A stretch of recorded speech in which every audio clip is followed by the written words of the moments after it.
La buena palabra de Dios. Esta tarde la leo con ustedes, Levítico 16, 1 y 2 dice, y juntos al leer la palabra, honramos al Padre, al Hijo y al Espíritu Santo. Habló Jehová a Moisés después de la muerte de los dos hijos de Aarón, cuando se acercaron delante de Jehová y murieron. Y Jehová dijo a Moisés, di a Aarón, tu hermano, que no en todo tiempo entre en el santuario, detrás del velo, delante del propiciatorio que está sobre el arca, para que no muera, porque yo apareceré en la nube sobre el propiciatorio. Amén. Tome su asiento.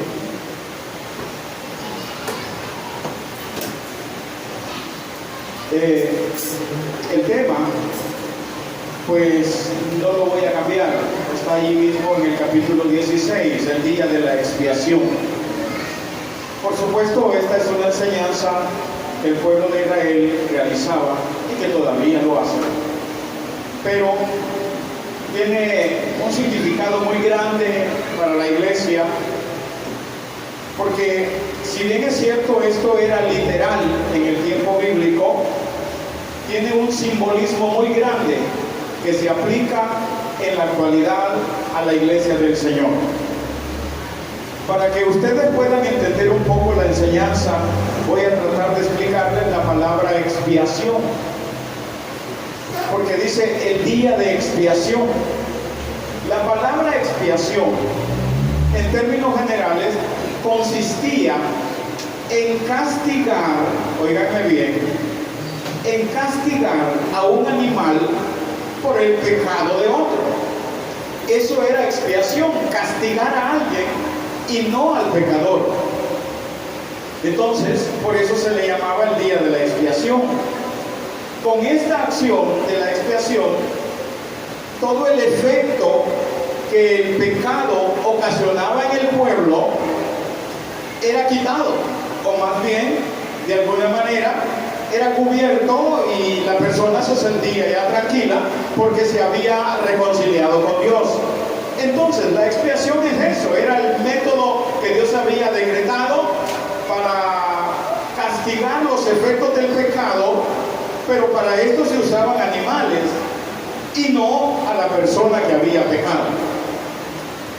Por eso, cuando vemos el tema, el día de la expiación, en los primeros versículos ustedes van a encontrar que de alguna manera Dios está diciendo que Aarón no podía entrar a la hora que se le antojara al tabernáculo, mayormente al lugar santísimo. O sea, el tabernáculo estaba compuesto del lugar santísimo, santo y atrio. Entonces, en el lugar santísimo estaba el arca del pacto, la mesa de los panes de la propiciación, el candelero, etc. Pero el más fundamental era el arca del pacto, que tenía una tapadera. Por supuesto, el arca del pacto tenía un querubín en un extremo y otro querubín con ala, y con ambas alas los querubines tapaban el arca, pero ellos estaban sobre la parte que se llama propiciatorio. ¿Cuál era el propiciatorio en el tiempo bíblico? Era la tapadera del arca. Era la tapadera del arca.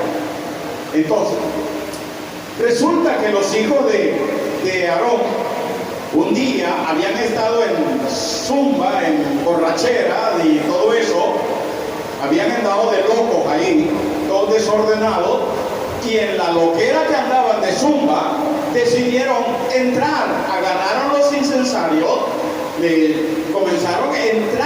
entraron, no solo al lugar santo, al lugar santísimo, y comenzaron con los incensarios a echar humo y todo aquello. Fuego cayó del cielo y los mató. Fuego cayó. Y por eso Dios en el versículo 2, dile a Aarón que no puede entrar a la hora que se le antoje, a no ser que yo lo invite. Ahí comienza ya la aplicación. Ahí comienza el simbolismo de una Santa Cena. ¿Por qué? Comenzando del tema. La expiación, que es castigar a otro por mis pecados. Entonces, ¿qué hizo Dios con nuestro Señor Jesucristo? A Él lo castigó, lo permitió que lo trituraran, que lo despedazaran, que lo latigaran, etc., al grado de matarlo por culpa de nosotros. Ahí comienza la expiación. Dios castigó a su Hijo para no castigarlo, pero aquí se le está diciendo a Aarón que no puede entrar a la hora que se le antoje. Es igual. Nosotros, por eso invitamos a Santa Cena. Y se estamos promoviendo, va a haber Santa Cena. Dios nos está invitando a reconciliarnos con Dios, con Él. Amén. Entonces, así era. Pero de alguna manera es importante, porque la enseñanza de hoy está basada en la expiación que hacía Aarón por él, por su casa, por su familia. Y ojo con esto, no se vayan a asustar, pero es verdad, porque también hacía expiación por el tabernáculo y sus utensilios, porque los que llegaban al tabernáculo contaminaban el tabernáculo.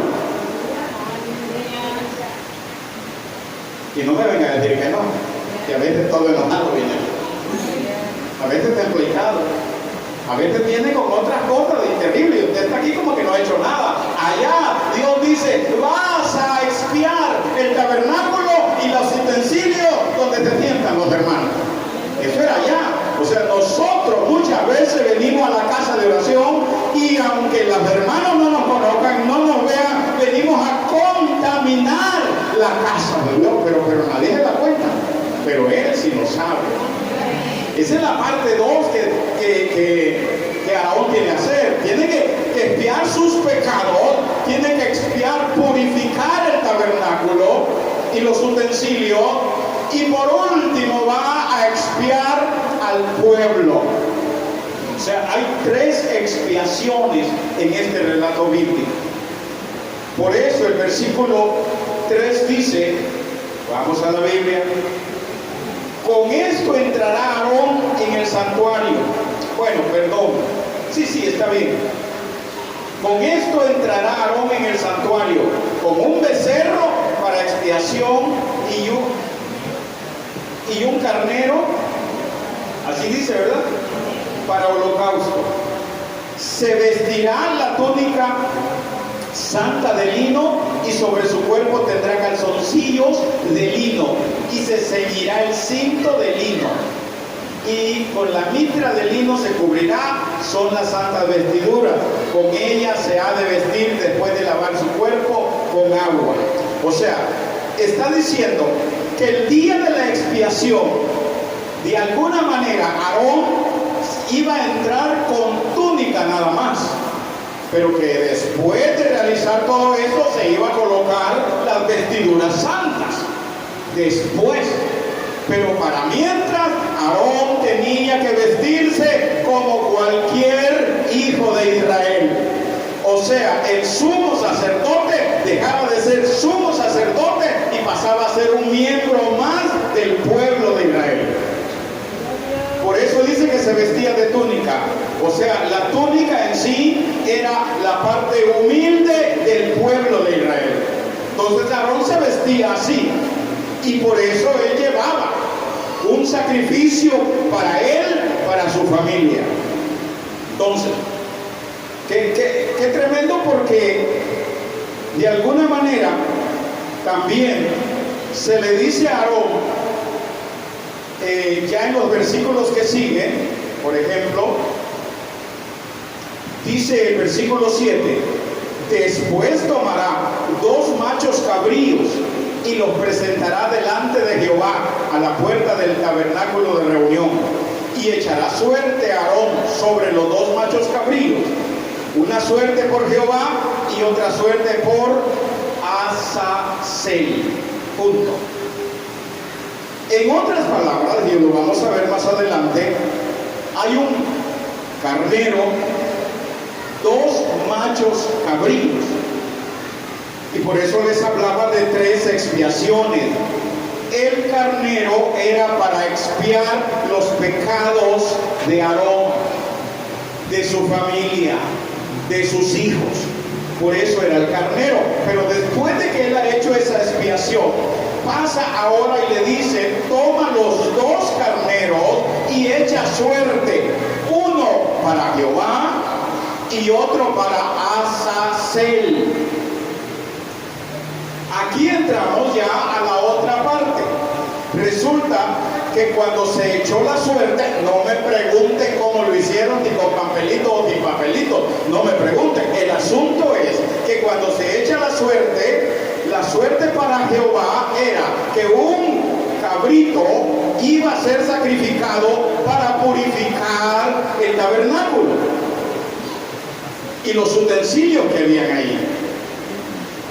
Entonces, y el otro era para Azazel, o sea, el pueblo. Cuando esto se daba, aquí entramos en un detalle. La expiación del sacerdote, de alguna manera, era tan rígida. El versículo 11 dice: y hará traer a Aarón el becerro que era para expiación suya, y hará la reconciliación por sí, por su casa, y degollará en expiación el becerro que es suyo. Cuando él hacía expiación por sus pecados, el sacerdote, vestido humildemente, como todo el pueblo, agarraba la sangre, agarraba el incensario, y ojo con esto, porque él llegaba del lugar santísimo, entraba, había una cortina, entraba al lugar, del lugar santo entraba al lugar santísimo, y el arca del pacto, la tapadera del arca del pacto estaba quitada. No la quitaba Aarón, Dios la movía. Entonces, el cajoncito del arca del pacto, cuando Aarón entraba, le dijo Dios en el versículo: porque yo estaré en la nube en el propiciatorio para que no mueras. Entonces, cuando Aarón entraba a ese lugar, ya después de haber hecho expiación por sus pecados, entraba y comenzaba a hacer humo, a echar humo con el incensario y a rociar, ojo, el propiciatorio, la tapadera del arca, la rociaba con sangre.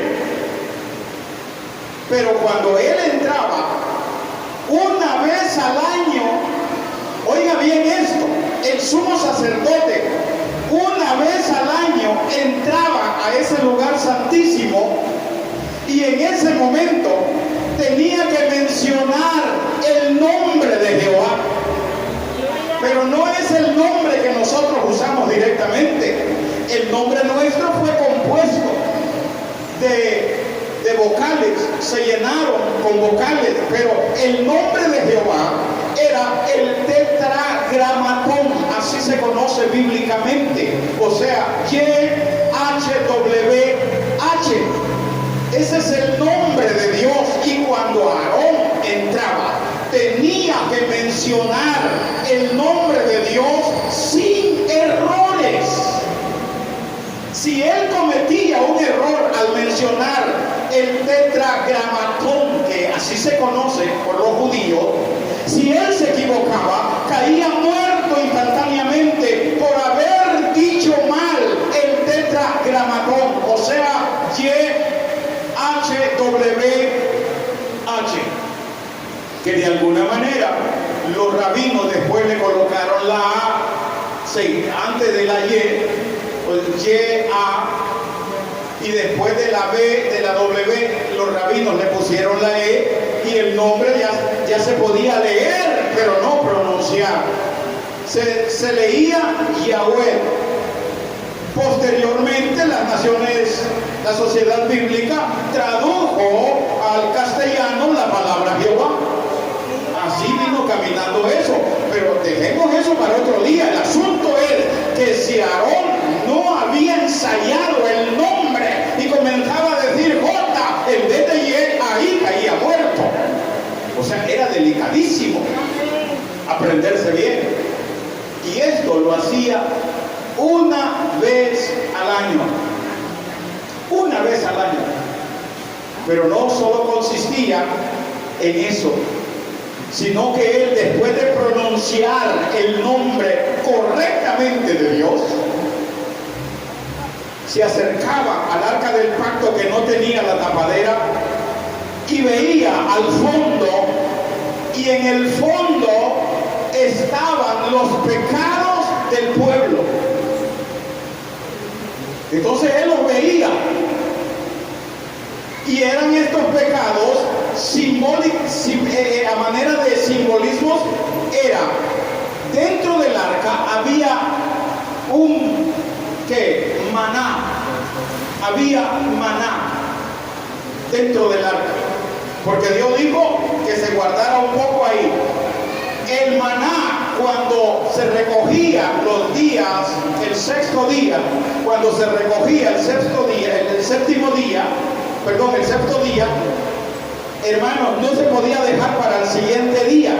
Se gusanaba, se tenía que comer en el mismo día. Pero ese maná que estaba en el arca del pacto no se engusanaba, no se podría. Allí estaba dentro. Y Aarón veía el maná. Figura el maná de alguna manera de la rebelión del pueblo, porque ellos se rebelaron contra Dios pidiéndole carne. Luego nosotros vemos más allá adentro, está viendo Aarón, ve las tablas de la ley adentro. Estoy hablándole de los pecados que veía Aarón adentro. Entonces veía las tablas de la ley. Pero estas son las que Moisés hizo, porque las primeras fueron quebradas cuando bajó del monte y vio al pueblo en idolatría. Éxodo 32. Entonces Moisés se enojó tanto que quebró las tablas, pero Dios le dijo que hiciera otra y las metiera ahí. Ese era el pecado de idolatría del pueblo, de rebelión también. Y por último, también estaba la vara de Aarón, que había reverdecido, había echado flores y hasta fruto, y ahí estaba. Este era otro pecado. ¿Por qué? Porque la vara de Aarón simbolizaba la rebelión de Coré. La rebelión de Coré hizo que éste hablara con muchos del pueblo y les dijera que no era necesario obedecer a Moisés, que no era necesario estar sujeto a la autoridad de Moisés, que todos podían ser autoridades. Entonces Dios dijo claramente que si él había puesto a Moisés como líder, él era su líder. Pero Coré se rebeló y hizo eso. Entonces Dios le dijo a Moisés que cada príncipe traiga su vara y la ponga aquí, y la vara que reverdezca, ese es el que yo he puesto como líder. Y así fue como la vara de Aarón reverdeció. Entonces Dios está castigando la rebelión por la comida, la rebelión de idolatría y la rebelión de falta de no querer obedecer a las autoridades. Y Aarón estaba ahí. Entonces venía él y de alguna manera agarraba la sangre y rociaba el propiciatorio, y de alguna manera Dios le decía: los pecados son perdonados del pueblo. Aarón salía feliz porque ya había hecho expiación por el pueblo en esas áreas. Pero luego seguía la expiación. El cabrito que le tocó a Jehová era de volver a matarlo, sacar la sangre y rociar todo el tabernáculo y su utensilio. ¿Por qué? Porque Dios, ya les he dicho, dijo que el pueblo lo contaminaba. Y esto espiritualmente es una verdad. Miren, a veces venimos a la iglesia con tanta porquería en la mente. Pero no me fija nadie. Traemos tanta basura, tanta porquería. A quien trae más. Es que el internet ahora enferma a la gente. En vez de ayudarle, la enferma. La gente que no tiene ese autocontrol se enferma. Viene al culto y ha estado, hermanos amados, enfermándose. Y aquí cuando ora siente que nadie le oye ya. Pero ahí está. Ahí está. Siente que no, que las oraciones de él no sirven. Ese es un tipo. El otro es que viene bien enojado. Y de repente actúa con una hipocresía tan grande que con la persona que está enojada, ay, Dios la bendiga, hermanita.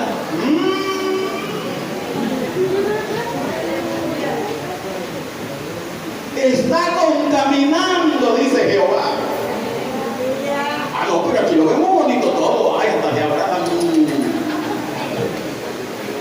O sea, pero Jehová conoce eso.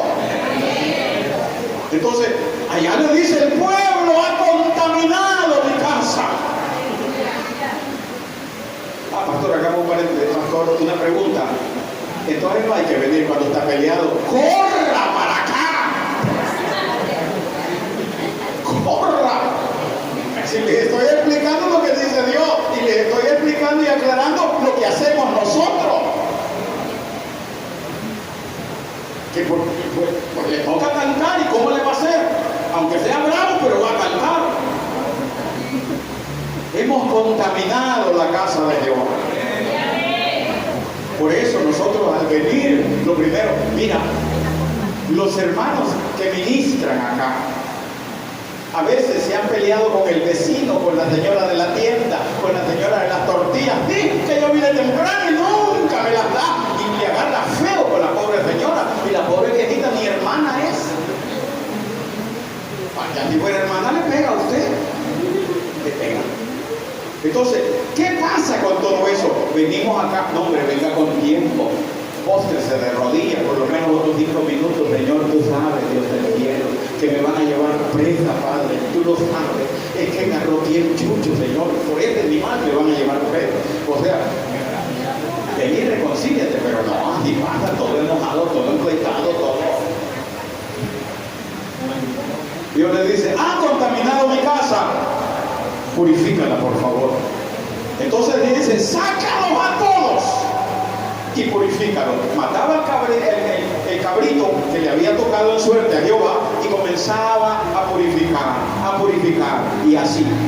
Después salía, y cuando ya había terminado de purificar el tabernáculo, y qué lindo, hermano, porque mira, cuando nosotros entendemos que venir a la casa de oración es venir a reconciliarnos con Dios, no hay problema. Si Dios conoce que no somos perfectos y ni lo vamos a hacer hasta que lleguemos al otro lado. De que hay pleitos en los maridos, con las esposas, entre los hijos y los hijos, entre el vecino y todo, y Dios mío, y que agarra chirria por nada y por todo. O sea, Dios mío. Pero aquí viene como si no ha pasado nada, ¿verdad? ¡Ay, qué alegría verlo! A mí también me da alegría verlo, si supiera. No, estamos contaminando la casa de Jehová. Por eso es bueno venir y reconciliarnos, pedirle perdón al Señor y seguir adelante.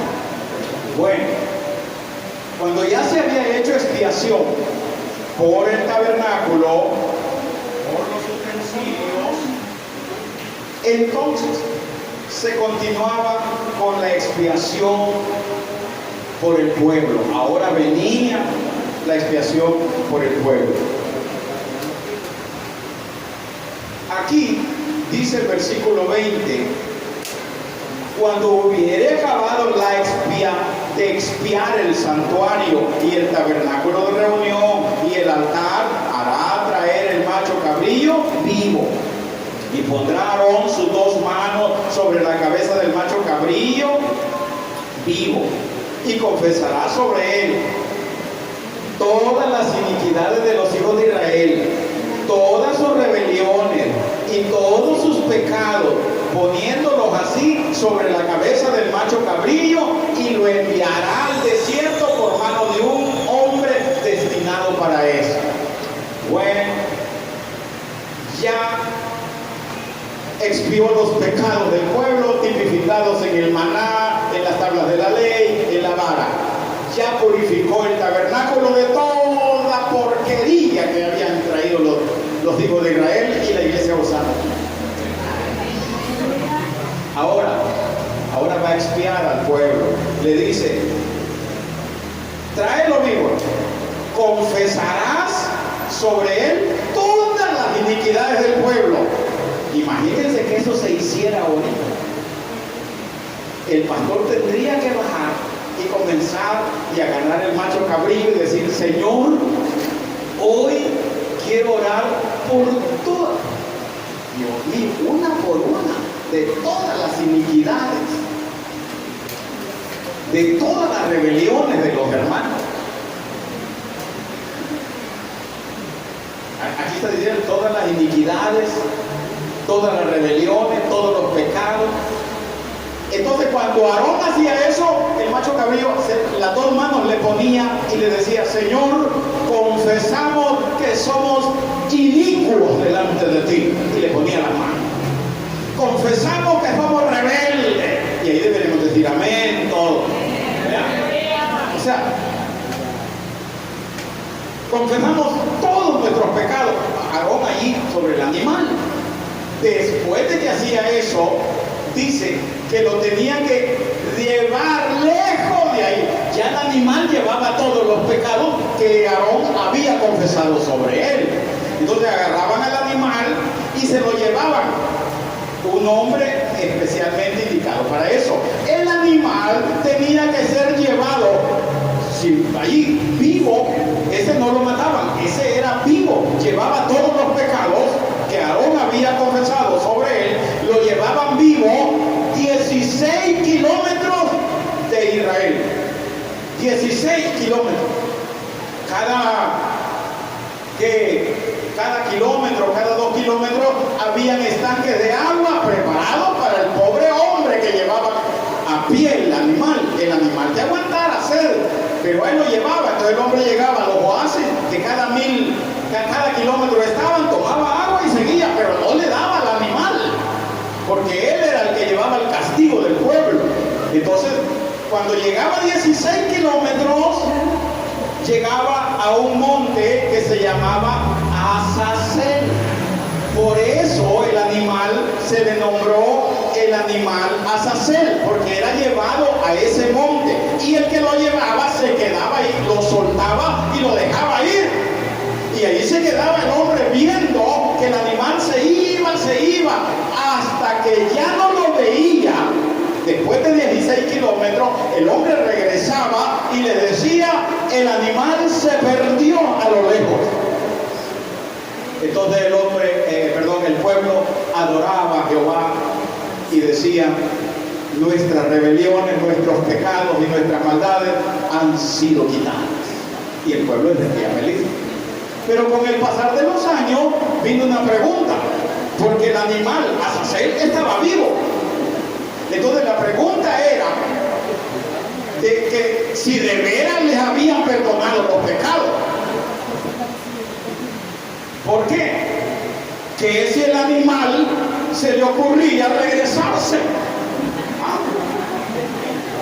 Entonces, ¿qué pasaba si Azazel, ya estando lejos, 16 kilómetros, se acordaba del dueño de él allá en la granja y decidía regresar? Entonces surgieron las preguntas: ¿qué hacemos si Azazel regresa? Es como que todos los pecados le han regresado de nuevo. Y entonces nadie lo ha perdonado. Esas eran las incógnitas. Por eso los judíos fueron avanzando en esa idea y dijeron, bueno, pongámosle a Azazel un trapo rojo en el pescuezo, rojo, y cuando lo dejen ir, si se hace blanco, entonces Dios nos ha perdonado. Y así.